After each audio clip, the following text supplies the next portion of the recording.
It is Friday, July 23rd. You are watching the News at Noon. I am Caleb Benoit alongside Dennis Yohnka. Dennis, we got a number of stories in the paper today. Unemployment rates in the 6 counties in our coverage area are all up. The radioactive material from Riverside Hospital still missing. But Dennis, what I really want to talk about today is the weekend edition of the paper, which will be out tomorrow. We got some really good stuff in store. Oh, we do.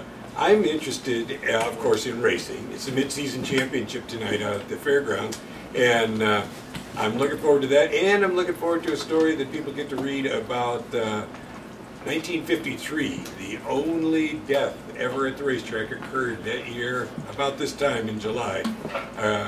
I'll let you read the story to find out how it happened, but it's unusual, I think. It is unusual, and we got some cool local history stuff in there. We were able to get some photos from out of the track from the 1950s, so it's pretty cool. You're going to want to check it out. Dennis, another story in the weekend edition will be one about the lottery. Despite the economy, believe it or not, more people are playing the lottery in Illinois than ever. Well, their retirement programs have gone astray in the... So they're doing this to make up for that. Yeah. Is that what you're doing, Dennis? You buy a lottery ticket every day and that's pretty much the only plan I've got. Well, very good. Let's check in with Tyler Yonke. He is our weatherman, and he has the forecast. Tyler, take it away. Hey, this is Tyler Yonke with your Accuweather forecast for Friday. Today we'll have a high of 96 and a low of 77 with a strong afternoon thunderstorm.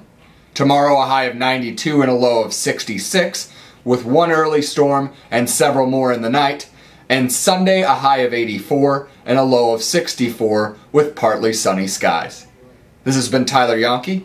Let's kick it back to the guys in the newsroom. Dennis, we are back, and usually in this segment on Fridays, Mike Fry and I do a little musical performance. However, he needed a week off after last week's rousing performance. I think his vocal cords needed a little bit of a rest. From my stock car perspective, I would say he was probably black flagged after last week. It could be either or. And he's serving some suspension somewhere. I think he'll be back next week. Dennis, in place of that, I want to talk a little bit about Bears camp. 1 week from today is the first practice for the Chicago Bears. You know, they have their training camp over at Olivet Nazarene University in Bourbonnais. Dennis, will you be heading over there to watch some football practice? You know, I think I will, and I just don't know how you cover something so vague.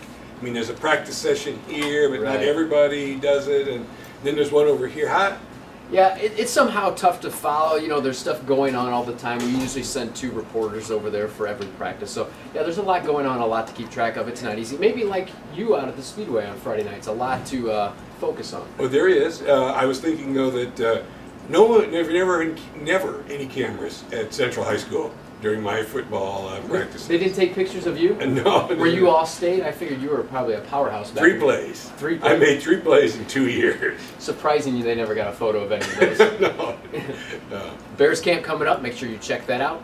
Also check out today's edition of the Daily Journal. Pick it up on newsstands or subscribe by calling us at 815-937-3322.